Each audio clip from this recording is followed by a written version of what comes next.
Well, thank you very much. It's great to be talking at the CIS again. What I'm going to do tonight is to discuss the political system, look at defects in the political system briefly, and then even more briefly talk about what might be some of the ways we address this and move forward. A lot of what I'm saying tonight is based on my book Triumph and Demise, and in particular the last chapter called The Australian Crisis. I think the state of the political system at the moment and the substandard policies coming out of the political system are pretty much the worst we've seen over the course of the last 35 years or so. In my book, I said, after 23 years of economic growth, plus a resources boom, a bedrock complacency had taken hold.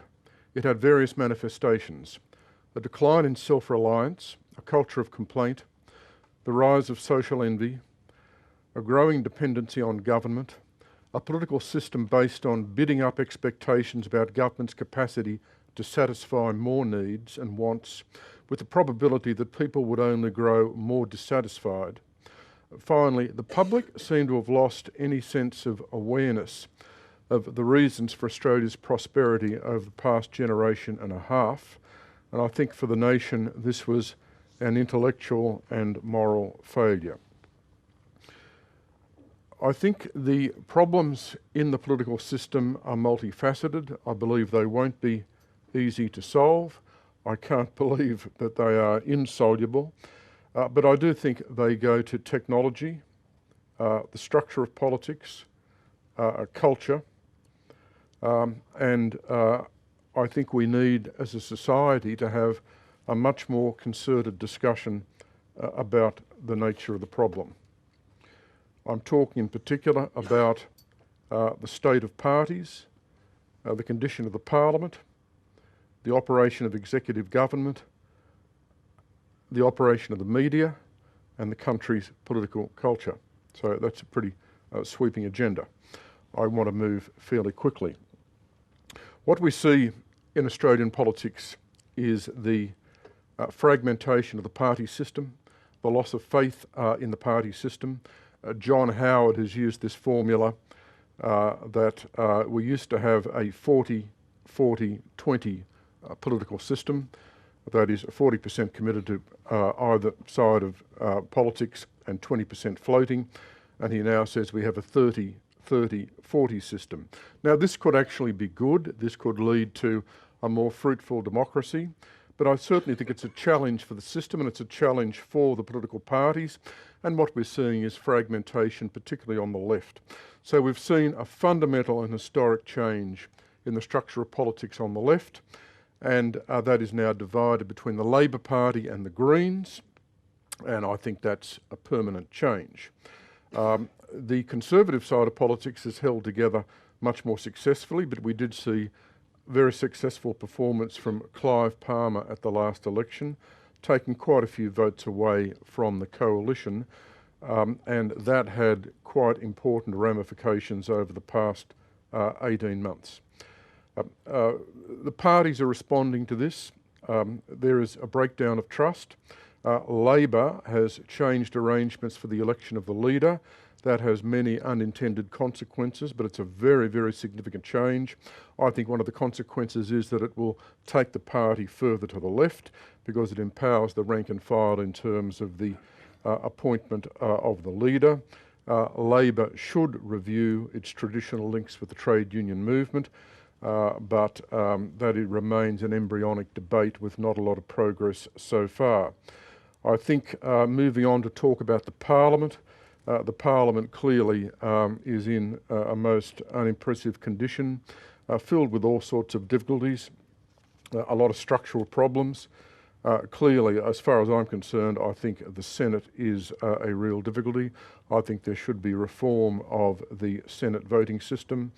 I would highlight the fact that some of the balance of power senators, some of the crossbenchers have been elected on an extremely small proportion of the primary vote.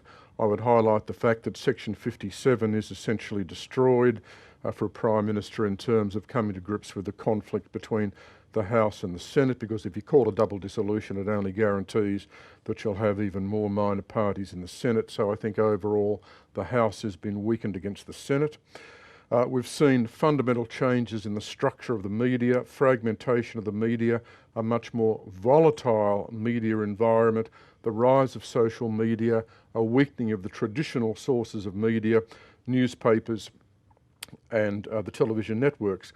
Again, this can be seen as a potentially good thing, a flowering of opinion, a flowering of democracy. But I think, frankly, looking at it from the point of view of the politicians trying to muster support for their policies, it makes it far, far more difficult for them. The media operates now in real time. This has been a tremendous difficulty for the politicians. Everything is short term. Every day is just driven by the immediate issues, by the news coverage that morning, by the breaking news at mid-morning, and it's driven by the cable television, by Sky, by social media, and the main task of the politicians is to avoid making mistakes. Mistake avoidance is absolutely the imperative these days. And we see when a politician gets into trouble, when a political leader gets into trouble, they get into trouble because of a mistake. So what this tells us is the power of the negative as a result of technology is simply enormous. So look at the many, many examples. The destruction of the Howard government in terms of the campaign against work choices, Tony Abbott's very effective negative campaign against the carbon tax, the Labor opposition's very effective campaign against the first hockey Abbott budget, the campaign of the mining industry against the mining tax. There are many, many examples. They're just some of the main ones. Now, I'm not making particular judgments about the worth of the policies. What I'm talking about simply is the power of the negative. And it's got to the stage in this country where we can't even debate issues anymore. So it seems to be impossible to have a debate about industrial relations reform or a debate about the GST, a debate about fundamental changes to Medicare, or more recently, as we saw this week, getting private money into government schools. So we are crippled in this sense, and in many aspects I think we resemble a stupid country. If you can't actually discuss options and policy possibilities, then I think you're in serious difficulty.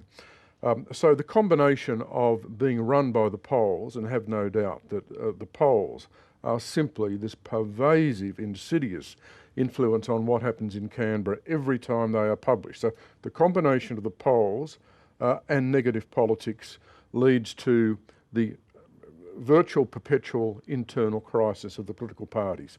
So we saw this in terms of the Rudd government, we saw it in terms of the Gillard government, we saw it in terms of the Abbott government. It's quite extraordinary that Tony Abbott had been Prime Minister for less than 18 months, and there was a movement in the party room last February to depose him.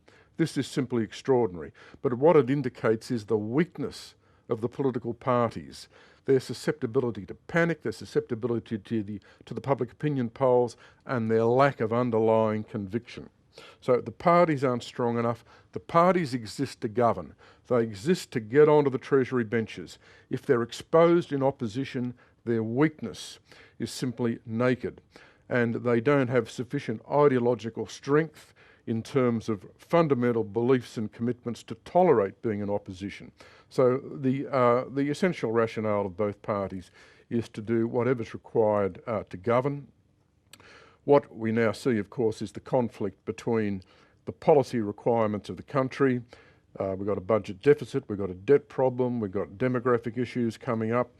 Essentially, these issues have got to be addressed, but they've got to be addressed in terms of a political system which has trouble debating the issue, let alone debating the answers, and a political system which is particularly resistant to accepting any sort of losers. So I conclude that governing is harder than it's been before when I've been covering Australian governments, and reform is harder still. I think there are two underlying problems. The system is more difficult, but the quality of leadership has deteriorated. So it's the combination of those two problems which really amount to a pretty vicious circle. We see the rise of single-issue politics, and of course we see the great dilemma that these politicians face. So all the time they're asked to rule things out, and they know that if they don't rule things out, the power of the negative campaign and the media against them will be virtually lethal. But of course then, if they do rule things out, when they get into government, they find that their options are heavily circumscribed, and then they run into the problem of breaking promises. And we all know about the consequences of that. I think what we see in Australia today, given the problems we have with the economy, the need to address our budget deficit problem, the need to devise more productivity orientated policies, we're actually seeing a new ideological conflict between Liberal and Labor about how this is done.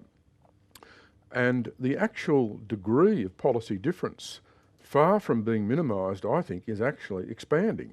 It encompasses productivity, competitiveness, tax reform, industrial relations, climate change, spending entitlements, reform of Medicare, pension sustainability, higher education, industry policy. I mean, all these areas have been the site of very, very significant differences between both sides.